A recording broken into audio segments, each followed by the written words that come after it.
భారతరత్న దేశ అత్యున్నతమైనటువంటి పురస్కారం. దేశం మొత్తానికి ఏమన్నా ఆ వ్యక్తి వలన ప్రయోజనం జరిగితే ఇచ్చేది. కానీ రాజకీయాల కోసం ఇది ప్రాంతీయ రాజకీయాలకి పరిమితమవుతోంది క్రమంగా. లేదా రాజకీయ అవసరాల కోసం భారతరత్నలు అవుతున్నారు తప్పించి ఒకప్పుడు అంబేద్కర్ గారికి ఇచ్చారంటేనో లేకపోతే కనుక ప్రముఖులకి ఇచ్చినటువంటి దాంట్లో తప్పులేదు. దేశం మొత్తానికి చేసినటువంటి ఇప్పుడు భారతరత్న స్థాయి దిగజార్చేటువంటి ప్రయత్నాలు జరుగుతున్నాయి స్వార్థ రాజకీయ అవసరాల కోసం. అంటే బీహార్లో నితీష్ కుమార్ని దెబ్బతీసేందుకోసం అక్కడ తాజాగా జననాయక్కి భారతరత్న అన్నటువంటిది ఇప్పుడు ఇచ్చారు. కర్పూరి ఠాకూర్ కులగణన పేరుతో సార్వత్రిక ఎన్నికలకు ముందు సవాలు విసురుతున్న బీహార్ ముఖ్యమంత్రి నితీష్ కుమార్ ఎత్తులకు కౌంటర్గా కేంద్ర ప్రభుత్వం కీలక నిర్ణయం తీసుకుంది. ఆ రాష్ట్రంలో జననాయక్గా ప్రసిద్ధి పొందిన మాజీ ముఖ్యమంత్రి దివంగత నేత కర్పూరి ఠాకూర్కి ఆయన 100వ జయంతిన ఒకరోజు ముందు భారతరత్న ప్రకటించింది. దేశానికి ముఖ్యంగా బీహార్ ప్రజలకు చేసిన సేవలకు గుర్తించి ఆయన మరణించిన 36 ఏళ్లకి కేంద్ర ప్రభుత్వం అత్యున్నత పౌర పురస్కారంతో గౌరవించింది. రాష్ట్రపతి ద్రౌపది ముర్ము మంగళవారం రాత్రి ఈ పురస్కారానికి ఆమోద ముద్ర వేశారు. అత్యంత వెనుకబడిన తరగతుల్లోని నాయీ బ్రాహ్మణ సామాజిక వర్గానికి చెందిన కర్పూరి ఠాకూర్ 1970 డిసెంబర్ నుంచి 1971 జూన్ వరకు సోషలిస్ట్ పార్టీ తరఫున 1977 డిసెంబర్ నుంచి 79 వరకు జనతా పార్టీ తరఫున ముఖ్యమంత్రిగా సేవలు అందించారు. ప్రస్తుతం బీహార్ రాజకీయాల్లో కీలక పాత్ర పోషిస్తున్న లాలూ ప్రసాద్ యాదవ్ నితీష్ కుమార్ రాజకీయ గురువుగాను పేరొందారు. బీహార్లోని సమస్తీపూర్ జిల్లాలో కర్పూరి గ్రామంగా పేరొందిన సితోంజియాలో గోకుల్ ఠాకూర్, రామ్ దులారీ దేవీలకు 1924 జనవరి 24 జరిపించిన ఆయన విద్యార్థి దశలో ఆల్ ఇండియా స్టూడెంట్ ఫెడరేషన్లో చేరి రాజకీయాలు మొదలుపెట్టారు. క్విట్ ఇండియా ఉద్యమంలో పాల్గొనడానికి ఢిల్లీలో కళాశాలను వదిలేశారు.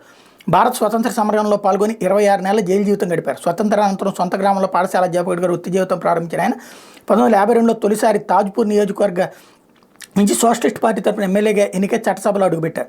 1988లో చనిపోయే వరకు ఆయన 36 ఏళ్ల సుదీర్ఘకాలం ఓటమెరుగని ప్రజాప్రతినిధిగా కొనసాగారు. తొలి నుంచి హిందీ భాషకు ప్రాధాన్యం ఇచ్చిన ఆయన బీహార్ విద్యామంత్రిగా బాధ్యతలు చేపట్టిన వెంటనే తప్పనిసరిగా నేర్చుకోవాల్సిన భాషల జాబితా నుంచి ఇంగ్లీష్ను తొలగించారు. బీహార్లో తొలి కాంగ్రెసేతర ముఖ్యమంత్రి ఆయన 1970లో సోషలిస్ట్ పార్టీ తరఫున బీహార్ ముఖ్యమంత్రిగా బాధ్యతలు చేపట్టి ఆ స్థానానికి ఎదిగిన తొలి కాంగ్రెసేతర నేతగా గుర్తింపు పొందారు. 77 నుంచి 79 వరకు ముఖ్యమంత్రిగా ఉన్న సమయంలో ముంగేరీలాల్ కమిషన్ సిఫార్సుల మేరకు ఓబీసీలకు 26% రిజర్వేషన్లు అమలు చేసి వారి సామాజిక ఆర్థిక అభ్యున్నతికి బాటలు పరిచారు. ఓబీసీల అభ్యున్నతి కోసం ఆయన వేసిన బీజమే 90లో మండల కమిషన్ సిఫార్సుల అమలుకు ప్రాణం పోసింది. సరళమైన జీవన విధానం, సామాజిక న్యాయ విధానంతో బీహార్ ప్రజల గుండెల్లో నిలిచిపోవడం, ఆయనను ఓటమి ఎరుగని నేతగా జయప్రకాష్ నారాయణతో సన్నిహితంగా పనిచేసిన ఆయన దేశంలో అత్యవసర పరిస్థితులు విధించిన రోజుల్లో జనతా పార్టీలో ఇతర ప్రముఖులతో కలిసి సంపూర్ణ విప్లవ ఉద్యమం నడిపించారు.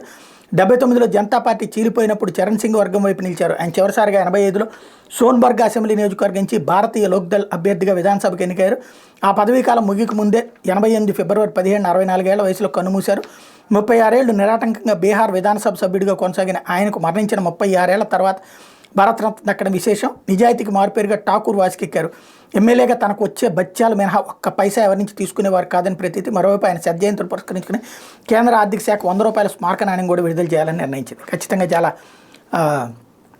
ప్రభావవంతమైంది. అయితే బీహార్కి పరిమితం. భారతరత్న అన్నటువంటిది బీహార్ అనేది భారతదేశంలో భాగం కాబట్టి ఇచ్చామని రేపు చెప్పచ్చు. కాకపోతే అది రాజకీయ అవసరాల కోసం అంటూ ఈనాడు ప్రాజెక్ట్ చేసుకొచ్చింది ఫస్టే హెడ్డింగ్తోనే.